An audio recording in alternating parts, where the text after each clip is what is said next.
Selamat pagi sahabat RWK dimanapun berada. Pagi ini seperti biasa obrolan sehat dan berisi kerjasama antara RPK 96.3 FM dengan Persatuan Wartawan Nasrani. Topik kita pagi ini adalah COVID-19 melandai. Akankah gelombang ketiga menyusul? Saya Tony Armando didampingi rekan saya Junior. Selamat pagi Pak Junior. Selamat pagi Bang Armando. Ada Mas Yudi juga. Kita perkenalkan profesor kita yang kali ini beliau adalah Profesor Dr. James Tangkudung Sportmed MPD, Guru Besar Sport Medicine Universitas Negeri Jakarta. Selamat pagi Prof. Selamat pagi Pak Tony, selamat pagi Pak Junior. Selamat pagi Prof. Selamat pagi pendengar yang saya cintai, saya hormati. Ketemu lagi ya. Iya. Baik Prof, kita baru katakanlah ini suatu badai Prof ya, banyak yang kena gitu. Sudah mulai mereda gitu ya. Kita bagaimana ini sudah mulai kita lihat mall sudah dibuka, kemudian juga transportasi ke daerah sudah dibuka gitu. Katakanlah ini kita menuju ke era normal gitu. Ya, tapi kan ya banyak juga sekarang dari masyarakat jangan sampai kita kebablasan nanti seperti negara lain gitu. Mereka terburu-buru buka masker, akhirnya ada gelombang ketiga. Ya silakan Bro. Ya terima kasih Pak Tony, Pak Junior serta para pendengar yang saya hormati dan cintai.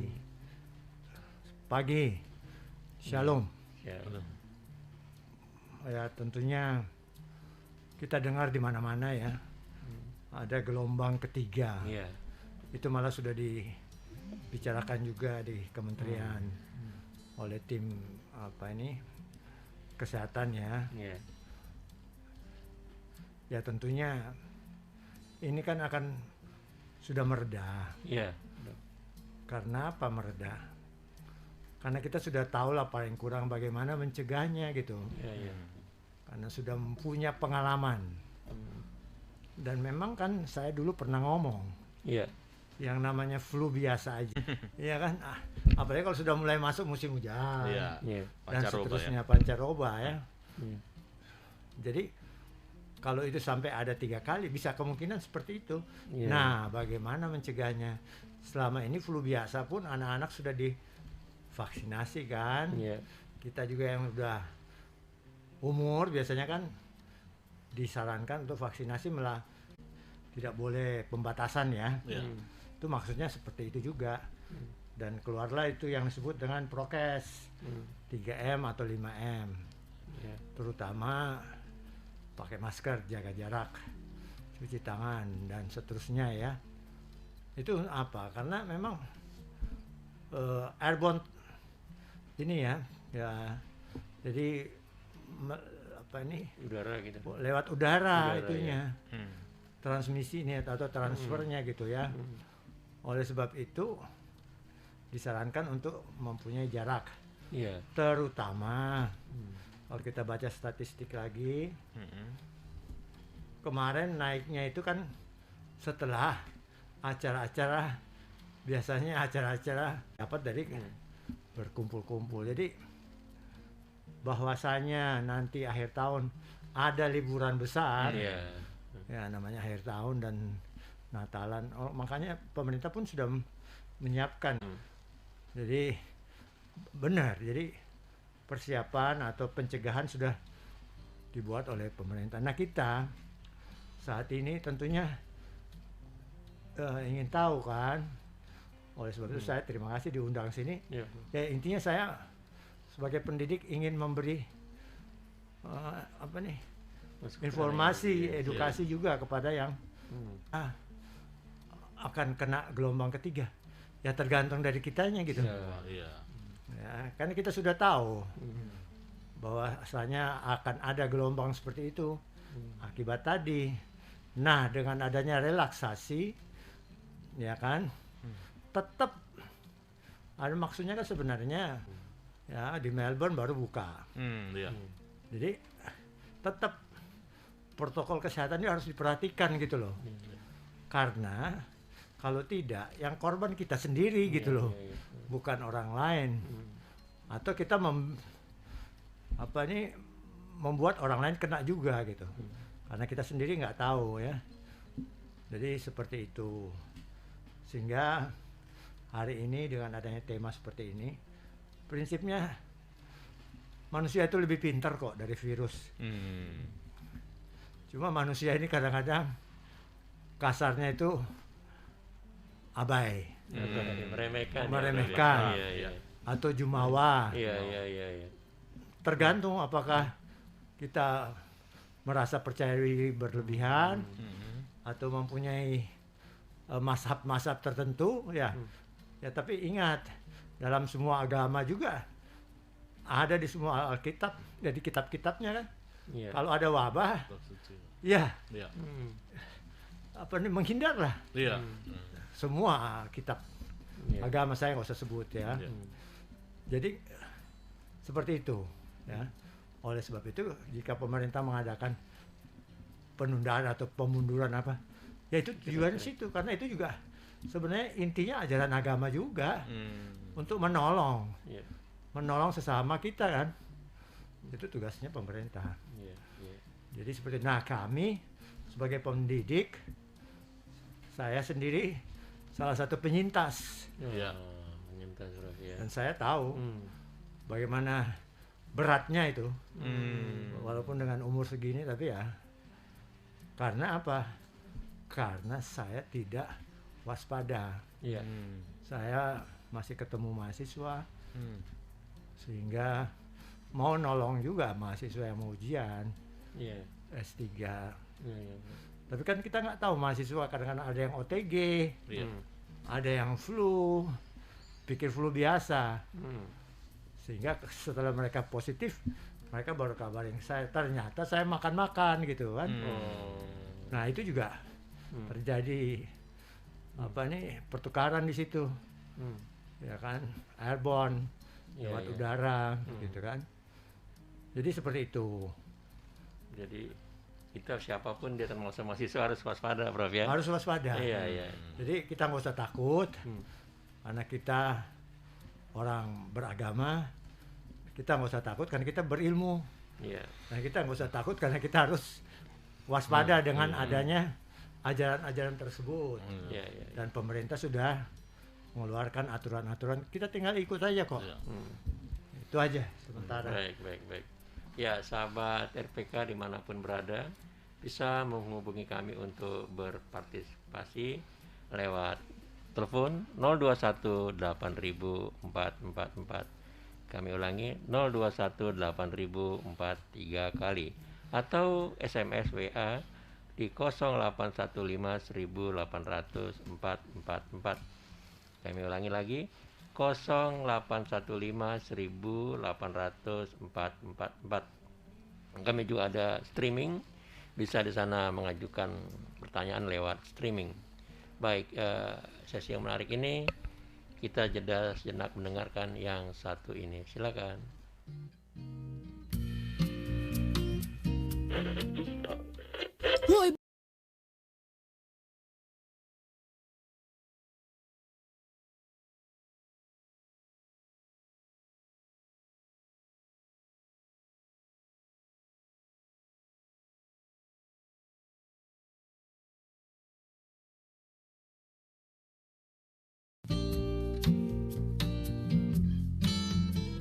Selamat pagi sahabat RPK dimanapun berada. Kita kembali ke topik kita pagi ini. COVID-19 melandai, akankah gelombang ketiga menyusul? Program ini terselenggara atas kerjasama RPK 96.3 FM dengan Persatuan Wartawan Nasrani. Saya Tony Armando didampingi oleh rekan saya Junior, ya, dengan Sarah. Ya, baik, kita sapa lagi Profesor Dr. James Tangkudung, Sportmed MPD, Guru Besar Sport Medicine Universitas Negeri Jakarta. Tadi Pak Prof. Satu kali. Ya.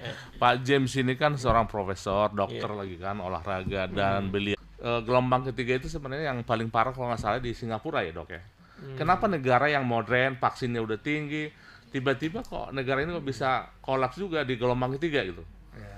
Ini bisa dibuka juga. Jangan-jangan Singapura yang modern itu yang penduduknya cuma 7 atau 5 sampai 7 juta bisa gitu. Indonesia kan besar ini. Iya. Memang terus terang dari statistik ya Pak. Ya orang kan lagi lihat. Nah, kenapa mereka bisa kena? Manusianya lagi kembali lagi. Ya, manusianya. Terutama mereka tidak waspada, tidak menjalankan aturan. Seperti kita ketahui, beda sama kita Jakarta ya. Mau pakai vaksin apa, sama aja.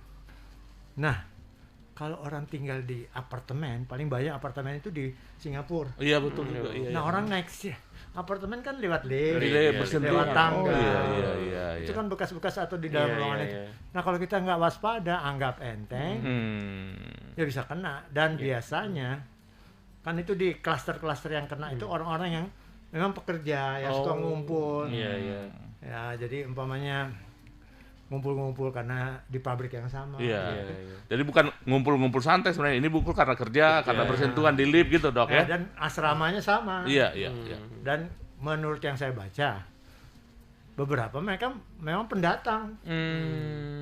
Pendatang-pendatang yang oleh sebab itu keras sekarang aturannya. Para pendatang itu. Iya. Ya mungkin tingkat literasinya kurang atau bagaimana. Karena ini juga terjadi juga sekarang di Rusia ya Pak. Yang besar sekarang hampir 3.000 korban meninggal per hari nih. Bahkan ini mau masuk ke musim dingin. Katanya itu betul. Corona ini katanya sangat kuat di musim dingin. Gimana? Betul. Prof? Jadi kan flu kita ya musim hujannya meningkat. Ya meningkat. Nah, kita juga masuk musim hujan nih ya.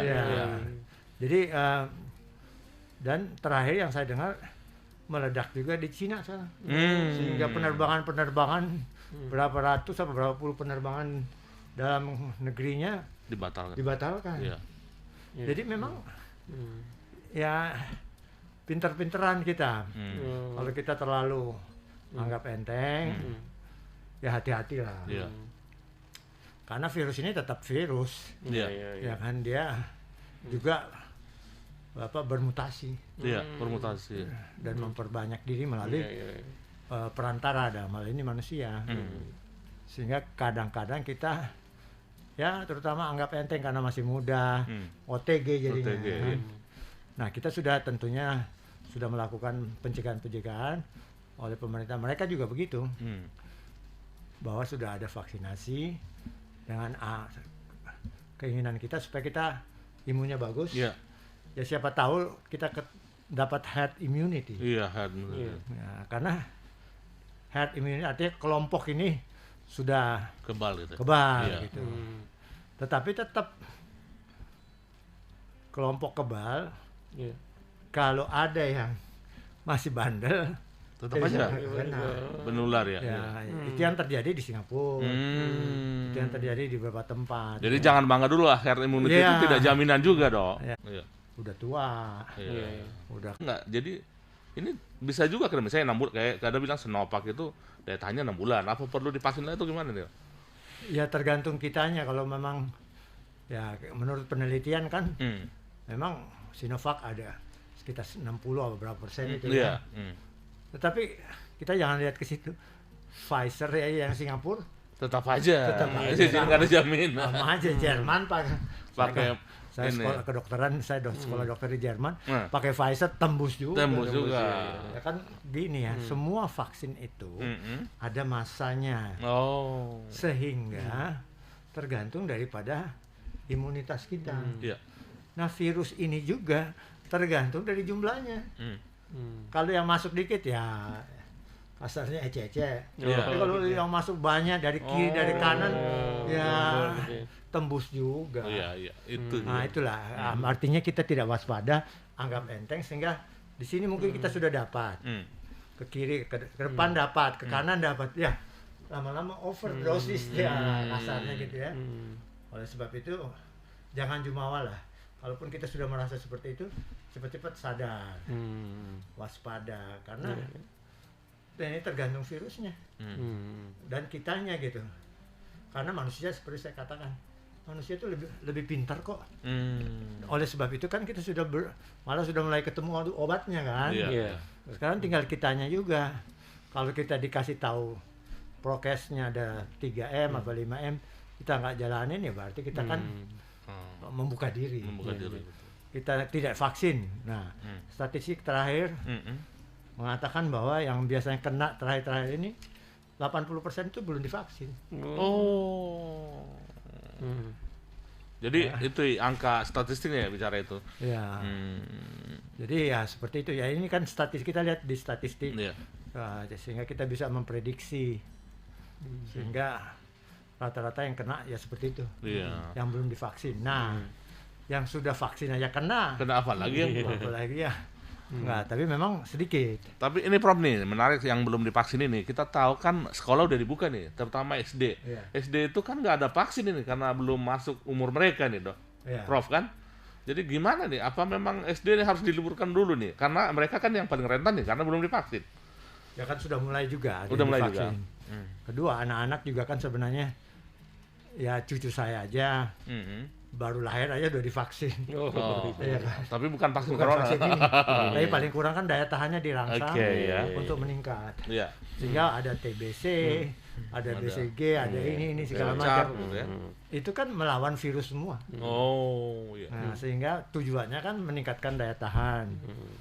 Sehingga dan kalau kita sebagai orang tua, sebagai ini udah tahu, wah ini mulai ngumpul-ngumpul, aturlah. Nah, ada beberapa sekolah diatur masuk kelas tidak rame-rame, ya cuma 20%. Itu udah menolong juga. Udah menolong. Ya cucu saya masuk, dia bilang, opa saya cuma berdua aja di kelas. Nah, berarti kan nanti sekian jam, sudah itu nanti masuk sekian jam. Jadi nggak full seharian gitu loh, 2 jam atau 3 jam. Ya tergantung itunya. Oleh sebab itu untuk sekolah-sekolah diaturlah bagaimana caranya. Tapi ingat tadi yang saya bilang, jaga jarak, pintu semua terbuka pun orang tuanya. Sehingga ada orang tua yang saking takutnya dia nggak berani masukin anak sekolah. Di Papua caranya hibrid untuk melatih personal di lapangan untuk periksa anti doping. Dan ya alhamdulillah puji Tuhan lancar tuh dan tidak kena ban gitu. Sehingga PON Papua jalan lancar. Karena kami selalu juga berkomunikasi dengan yang dunia punya. Sehingga mereka mengapresiasi kita kerja. Itu dari zaman dulu sudah ada. Ya kan, mau flu burung kayak flu apa muncul segala macam varian. Nah, udah tahu begitu ya, kalau dibatasi atau PPKM, ya ngerti lah maksudnya. Bukan merampas hak asasi manusia. Bukan, jangan sampai dipolitisasi dengan tujuan-tujuan tertentu. Ada orang yang nantang kan, akhirnya mati juga. Menyesal kemudian tak berguna. Jadi seperti itu. Jadi walaupun sudah divaksin kan, ya dapat informasi, menjaga jarak, istirahat bagus, makan bagus, olahraga. Pakai masker harus terus. Pakai masker. Dan kalau bisa kumpul di tempat yang terbuka. Iya. Baik, jangan lupa sahabat RPK dimanapun berada, hubungi kami untuk berpartisipasi di 021 8043 kali atau WA SMS di 0815 1818444. Baik, kita dengarkan yang satu ini dulu. Silakan, Sarah. Kita kembali sahabat RPK dimanapun berada ke topik kita pagi ini adalah COVID-19 melandai. Akankah gelombang ketiga menyusul? Saya Tony Hermando didampingi rekan saya Junior di sini dan Sarah. Baik, pakar kita atau penarsum kita pagi ini adalah individu dan aturan negara kita juga, Prof, ya, ketat atau tidak, ya, daya tahan tubuh, ya. Silakan Prof ingin menyampaikan. Ya, terima kasih. Jadi ya betul ya. Ya kan. Jadi kan ya. Jadi hidup resiko. Iya, betul. Nah, sekarang kita udah tahu. Kalau itu kan tidak bisa diprediksi. Kalau sekarang kan kita tahu nih lagi ada wabah nih. Oleh sebab itu hati-hati. Dan itu semua sudah ada ilmunya gitu. Pencegahannya seperti apa dan pemerintah sudah berbuat tentunya ya. Kita tinggal ikuti aja. Iya, iya. Pemerintah sudah membuat vaksinasi. Masih vaksinasi aja karena ada yang kena karena itu, karena imunnya. Iya, iya. Prokesnya tidak dijaga dan seterusnya. Nah, kenapa anak muda ya? Karena dia lebih kuat imun. Ngumpet masuk kamar, masuk rumah, ya kan? Iya. Nah, seperti itu. Nah, untuk mencegahnya kita sudah tahu macam-macam. Tadi ada prokes 5M. Kita bisa tes diri sendiri. Iya. Kita bisa lihat gejala-gejalanya dan seterusnya. Karena kita sudah mulai ada pengalaman. Nah, sekarang lagi diusahakan obat-obat sehingga masa imun kita ini bisa dibantu juga. Kota saya sana di Sulawesi Utara 80% yang kena itu yang belum divaksinasi. Ya, jadi seperti itu. Ini ada pertanyaan, Prof. Dari siapa? Leo, Mas Leo di Depok. Pagi Prof James, apakah langkah dan strategi penanganan yang dilakukan pemerintah dengan sistem PPKM 1 dan 4? Dan apa perlu vaksin ketiga atau booster? Silakan, booster itu Bro ya. Leo dari Depok. Silakan. Ya, terima kasih Pak Leo, selamat pagi. Ya, itulah tugas pemerintah sudah melakukan apa yang mereka tahu juga. Kan ada departemennya yang mengurusi kesehatan. Sehingga mesti diatur tuh cara supaya ini kan semuanya PPKM itu maksudnya supaya kita jangan ngumpul-ngumpul lah. Karena ngumpul-ngumpul satu sumber aja ya nggak usah jauh-jauh lah. Kalau ada yang merokok di dalam ruangan ini kayaknya kita semua ikut ngerokok gitu. Iya, betul. Apalagi kan kita sudah tahu ini kan airborne droplet. Nanti dia terbang kemana-mana nih. Nah, kebetulan ada yang sakit, ada beberapa yang sakit, ya dosisnya meningkat. Oleh sebab itu diperlakukanlah PPKM seperti ini sehingga mencegah sebenarnya meredam gelombang ketiga. Nah, sekarang tinggal tergantung manusianya, tergantung kita-kitanya nih. Ya, jadi silahkan aja kalau memang ada ya ini bawa virus tersebut atau kita mendapatkan virus tersebut. Terus menerapkan PCR ditransportir. Ya itu mulainya dari situ. Memang sudah ini pengalaman semua. Pertama kali COVID yang korban itu banyak karena naik Pesawat ya? pesawat. Kenapa? Karena oksigennya saya bilang tadi. Oksigennya muter di situ terus. Masuk kamar mandi ada yang pesakit. Oh iya. Dalam kamar mandi itu sempit. Iya, Ada betul. orang yang sakit batuk-batuk dia keluar, kita masuk. Kena lah kita. Dan terbang berjam-jam gitu. Nah, kita hirup terus tuh. Iya, iya, Tapi ya puji Tuhan, alhamdulillah kan sudah ada sekarang mekanisme. Ya, kalau saya terbang dengan pesawat Garuda, selalu diumumkan ini sudah pakai oksigen anti ini. Sudah diterapkan Iya, iya. sterilisasi dan seterusnya. Dan makanya perlu bahwa ada PCR. Sebab kita nggak tahu, bisa aja ada yang lolos. Iya. Ya, ada yang bandel lah. Iya. Tidak waspada. Jadi ya sah aja kalau saya sih. Ya, jadi seperti itu. Nah, terakhir perlu divaksin. Ya tergantung. Kalau memang kan pemerintah sudah memberikan banyak gratis nih. Saya ketua RT di Pondok Indah. Nah, kan mengatakan bahwa ada yang 3, tapi kan ini kan pemerataan. Iya. Ada yang belum, ada yang mau ketiga silahkan aja. Kalau ada yang merasa, oh saya perlu booster, tapi yang gratis belum ada. Rencananya pemerintah mulai awal tahun depan. Tahun depan ya. Yang ketiga, ya silahkan aja bikin sendiri. Dana sendiri bisa ya? Dana sendiri. Iya, betul. Sudah ada yang melakukan itu. Sudah ada yang melakukan. Nah, yang diutamakan kan memang nakes. Pekerja. Yang kedua, Ibu Doris aman ya? Iya. Tanpa dukungan masyarakat, pandemi ini sulit terkendali. Nah, itu dari Doris aman ya, silakan. Jadi itu yang saya ulangi dari awal, Ibu Doris. Ini kan dia perlu perantara nih virus nih. Iya. Perantaranya itu ya manusia. Nah, sudah tahu begitu, informasi sudah lengkap. Ya, sekarang tergantung masyarakatnya. Ya. Udah tahu seperti itu sudah menjadi pandemi. Kalau flu biasa kan endemi bisa jadi. Jadi ya kalau udah tahu begitu hati-hatilah. Selalu pakai masker. Sehingga kapan kita supaya masyarakat mengertilah. Ya ini kan prinsipnya supaya ada edukasi lah, sosialisasi tentang ini. Jadi kalau Ibu mengatakan tanpa dukungan masyarakat pandemi sulit terkendali, benar. Tapi masyarakat seperti apa? Masyarakat tentunya yang mau ngerti dan seterusnya, sehingga kita menolong orang lain. Kan hidup kita kan harus bermanfaat atau menolong orang lain. Kalau sudah tahu begitu ya kita ikut. Tolong supaya jangan sampai nanti terjadi tadi mendukung aturan-aturan tadi sehingga masyarakat kita aman terkendali. Itu aja. Nah, ini ada lagi nih.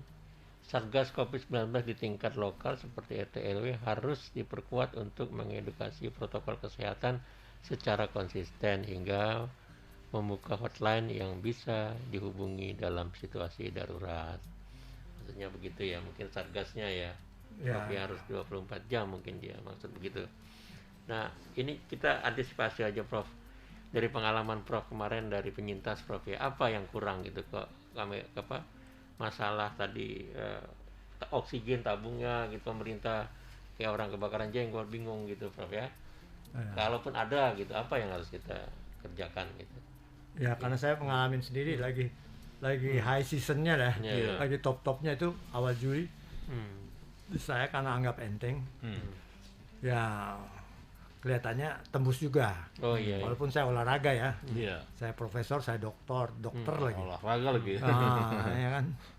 Cuman saya nggak sadar bahwa umur saya sudah olahraga tapi istirahat cukup, makan cukup dan seterusnya ya. Jadi yang saya alami sendiri, ya kan, pemerintah juga kaget memang. Apalagi lagi tinggi-tingginya sampai belasan ribu sehari kan. Nah, apa yang perlu? Pertama yang diperlukan oksigen ya Prof. Karena orang jadi sesak napas kan. Nah, untuk mendapatkan oksigen masyarakat harus beli harus cari di mana gitu kan. Jadi tabunglah hilang, susah dicari. Jadi mahal. Saya pengalaman sendiri. Walaupun yang kecil berapa liter tuh harus saya bayar 7 juta bayangin. Udah itu kadang-kadang kita kecewa juga. Udah mahal-mahal kok setengah jam udah habis gitu. Rupanya isinya nggak jelas. Ya itulah kan, ada aja yang curang gitu kan. Suruh isi lagi. Sampai di tempat pengisian habis. Karena kita masyarakat juga nggak siap bahwasanya ini perlu tabung, perlu oksigen, perlu pabriknya atau dealer pembagi. Sehingga saya lihat pemerintah juga melakukan banyak hal. Buka rumah sakit lapangan, ya kan, itu kan rumah sakit juga habis penuh karena susah kan, sampai keluar. Kalau Bapak ini lihat tuh banyak di luar pakai oksigen, oksigen juga habis. Dan itu seperti itu. Baik, menarik sekali, tapi kita dengarkan yang satu ini dulu. Silakan Sarah.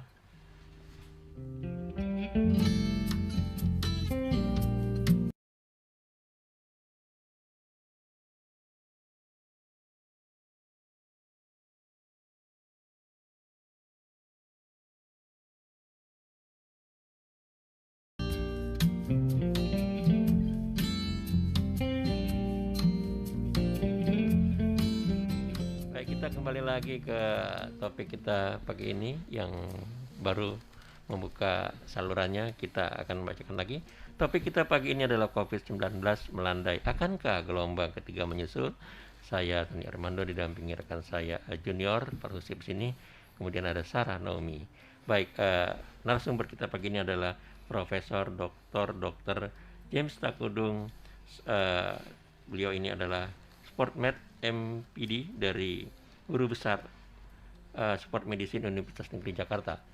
Ya, mungkin ada pertanyaan yang lebih menarik lagi, Jun, silakan. Profesor. Nah, saya yang menarik nih, Prof. Ini kan virus ini udah dari Desember 2019 di Wuhan, kita tahu ya. Ada rentan waktu ini 2021 nih, kita udah masuk Oktober.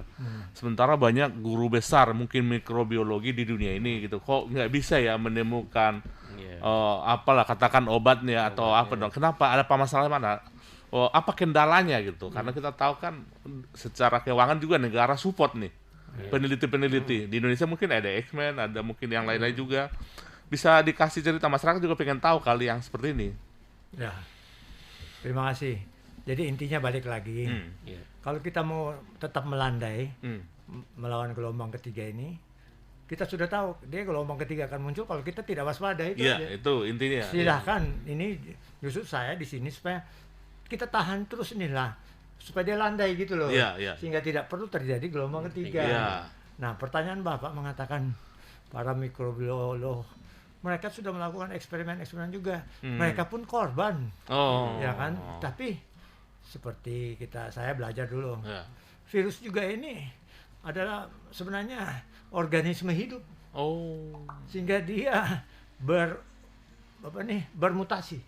Ini yang memberatkan. Kalau virus tersebut masuk ke Pak Junior atau Pak Tony, sama ke saya, bisa aja dia bermutasi lain. Jadi berbeda ya? Jadi reaksinya juga berbeda. Kan golongan darah kita aja sudah berbeda. Ya kan, jadi seperti itu. Sehingga ada pernyataan bahwa selama kemarin dari Cina penelitian, golongan darah O lebih kuat dari golongan darah A dan seterusnya. Nah, artinya virus ini kan juga menyesuaikan dengan apa yang ada. Sehingga dia bermutasi sesuai itu gitu. Jadi ya itulah. Sehingga tadi saya katakan vaksinasi ini penting. Karena secara statistik mengatakan bahwa 80% yang kena itu biasanya belum divaksin. Baru mulai nurun, yang pertama dapat vaksin, yang kedua dan seterusnya. Itu intinya kan vaksin hanya untuk supaya imun meningkat. Nah, kalau imun mau meningkat, sudah dapat, kita harus perilaku hidup kita juga harus berubah. Berubah. Artinya jangan sampai kita mengundang virus tersebut. Karena virus ini kan ya namanya virus, dia mau hidup juga dan bermutasi. Ya kalau di dalam statistik, ya kan, ada kurva normal 90%. Tapi sebelah kiri 5%, 10% ini kan bandel-bandel nih. Jadi masyarakat yang bandel juga ada, virus yang bandel juga ada. Menyatu ya. Artinya ya kasarnya dia lebih smart gitu. Dalam masyarakat juga ada orang yang smart. Tapi saya potong, Prof. Jadi artinya virus ini tidak akan mungkin enyah sendiri dari akan tetap ada. Tetap ada. Kan sudah berapa varian-varian kan, dulu ada flu burung, virus juga, corona juga, ada onta dan seterusnya, segala macam. Tapi intinya dari dulu manusia sejak lahir memang sudah ada namanya flu. Flu itu adalah golongan di mana virus tersebut namanya corona, grup corona nih. Nah, dia itu bermutasi. Dia ke binatang, dia keluarlah gaya binatang di sana. Ya kayak gini ya, burung kayak apa kayak. Dia masuk ke Pak Tony, gayanya gaya Pak Tony nanti. Asalnya gitu, sehingga memang peneliti jadi waduh. Iya, ada kewalahan juga. Kewalahan juga karena variannya banyak. Iya, jadi nggak semudah dibayangkan orang gitu ya. Tidak semudah itu. Jadi kan ya sama kayak kita lah, kadang-kadang kan anak kita mengikuti kita. Ya kan, tapi anak cucu saya udah beda lagi. Ya kan, jadi begitu juga di dalam keluarga kan, ada yang pinter banget.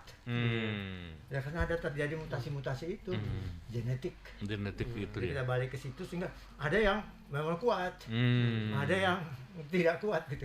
Nah, hidup itulah hidup. Ya itu juga karena dia organisme yang hidup, artinya dia bisa bermutasi, memperbanyak diri dengan masuk kepada media yang cocok.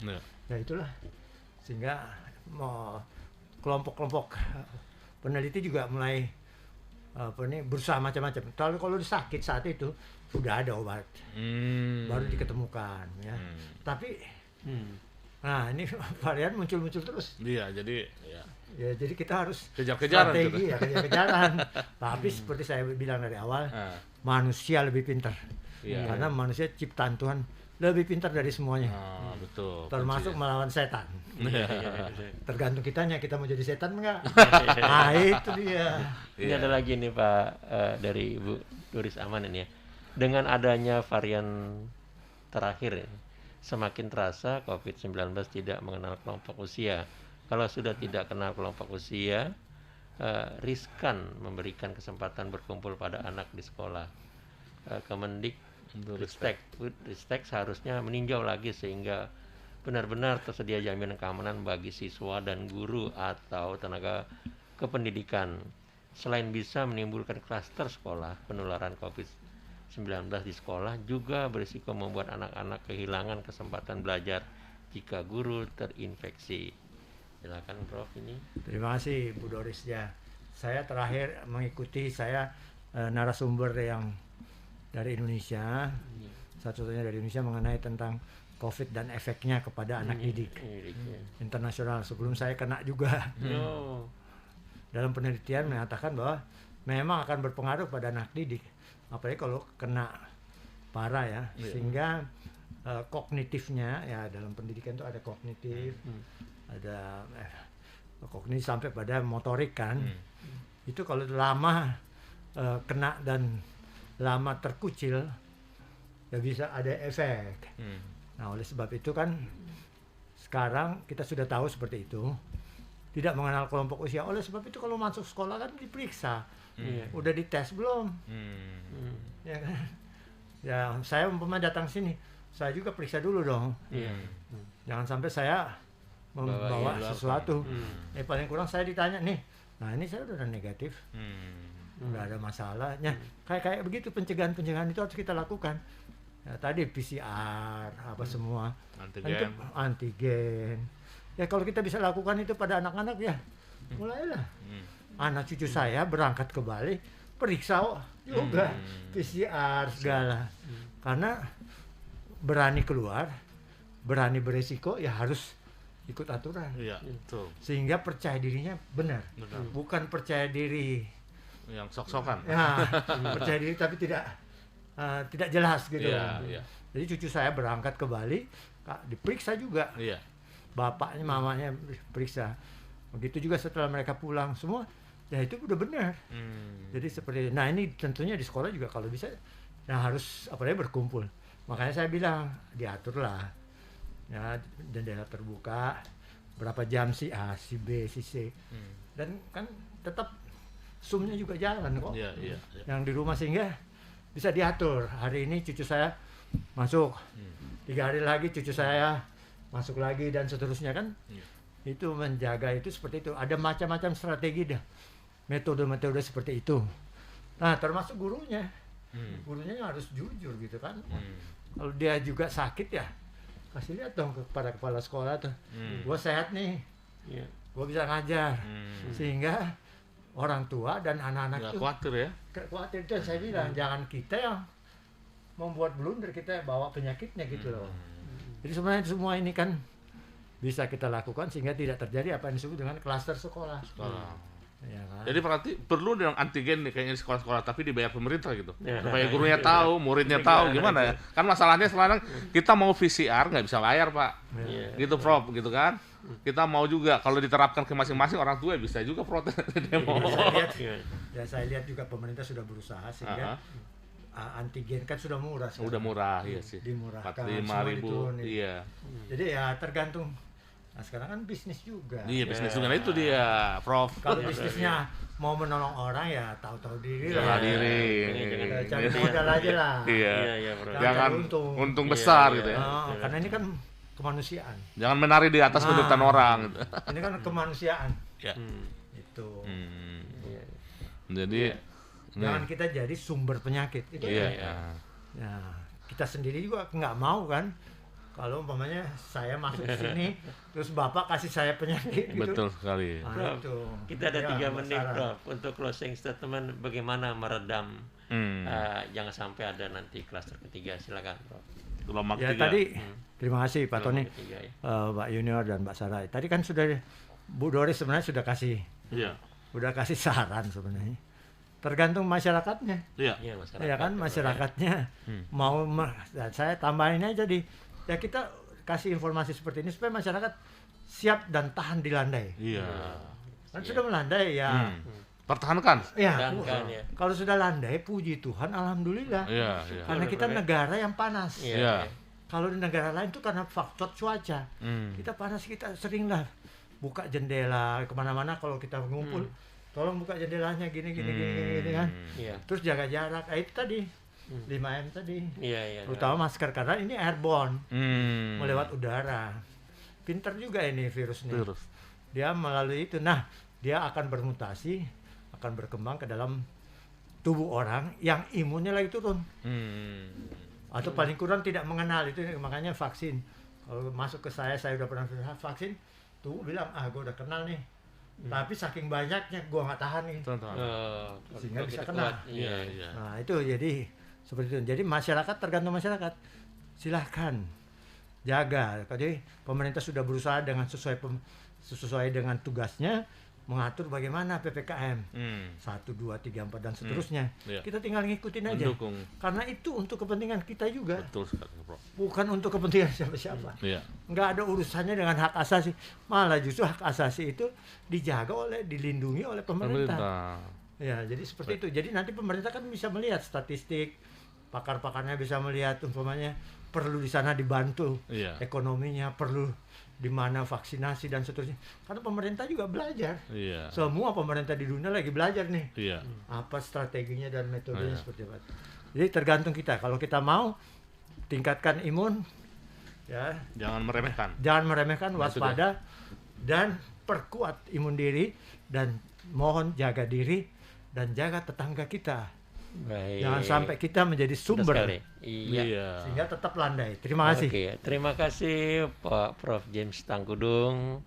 Kemudian saya Tony Armando didampingi rekan saya Junior Panenggolan dan Sarah Normi mengucapkan terima kasih atas partisipasi kepada rekan-rekan di seluruh dunia, bukan Indonesia aja. Sampai jumpa minggu depan dengan topik yang menarik. Terima kasih Mbak Sarah.